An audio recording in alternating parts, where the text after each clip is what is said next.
जब महाभारत समाप्त हो चुकी थी तो पांचों पांडव ने श्री कृष्ण से पूछा कि अगला आने वाला युग और कलयुग कैसा होगा। तो श्री कृष्ण ने उस समय 5 पांडवों से कहा कि तुम जाकर जंगल में घूम आओ और तुम्हें जो भी चीज दिखे उसका आकार वर्णन मेरे सामने करो। पांचों भाई वन में चले जाते हैं और उन्होंने वन में जो देखा उसे देखकर वो आश्चर्यचकित रह गए। आखिर उन 5 भाइयों ने वन में ऐसा क्या देखा और श्री कृष्ण ने इसके पीछे क्या जवाब दिया, ये जानने के लिए वीडियो को एंड तक जरूर देखिए। इस वीडियो को सब्सक्राइब कीजिए और अपने दोस्तों के साथ शेयर जरूर कीजिए।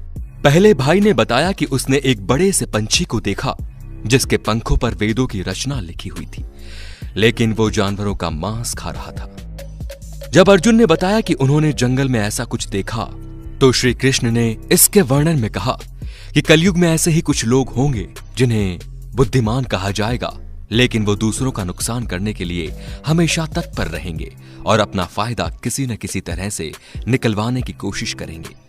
दूसरे भाई ने बताया कि उन्होंने देखा कि एक बड़ा सा पर्वत गिरकर धरती पर आ रहा था और वो एक बड़े वृक्ष से भी नहीं रुका, लेकिन आगे चलकर एक छोटे से पौधे ने उसे रोक दिया। इस पर श्री कृष्ण ने जवाब देते हुए कहा कि कलयुग में सभी की मति मारी जाएगी और वो सिर्फ धन के पीछे भागेंगे और धन रूप में वृक्ष कभी भी उनकी बुद्धि को ठीक नहीं कर पाएगा और उनके मन को शांत नहीं कर पाएगा।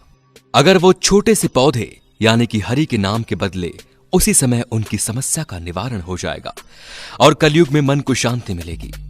इसके बाद आगे चलकर भीम ने एक ऐसी गाय देखी जो अपने बच्चों को इस कदर चाट रही थी कि उसके जिस्म से रक्त बहने लगा, जिसे देखकर भीम हैरान हो गए और जैसे इसका अर्थ स्पष्ट करने को कहा।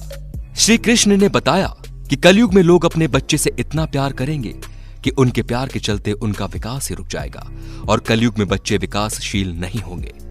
ये माता पिता के प्रेम में ही फंस कर रह जाएंगे।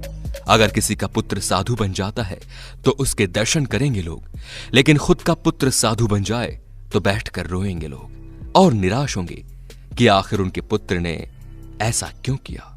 इसके बाद श्री कृष्ण ने कहा कि तुम्हारे पुत्र हमारे नहीं बल्कि उनकी पत्नियों की अमानत हो जाएंगे और बेटियां उनके पतियों की, वह आत्मा भगवान के हवाले हो जाएगी और शरीर मिट्टी में मिल जाएगा।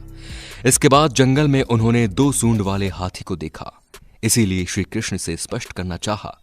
तो श्री कृष्ण ने कहा कि कलयुग में ऐसे ही दोगले लोग होंगे जिनके हाथ में सत्ता होगी और वो कहेंगे कुछ और करेंगे कुछ और इसी तरह से वो मासूम लोगों का शोषण करेंगे। सहदेव ने देखा कि जंगल में बहुत सारे कुएं थे, इनमें से एक बीच का कुआं था और वो खाली था। श्री कृष्ण ने इसका अर्थ स्पष्ट करते हुए कहा कि कलयुग में लोग अपनी पुत्रियों के विवाह में बाकी अन्य भावी चीजों में पैसे खर्च करेंगे, लेकिन अगर किसी गरीब और भूखे व्यक्ति को देखेंगे तो उसे दान नहीं देंगे।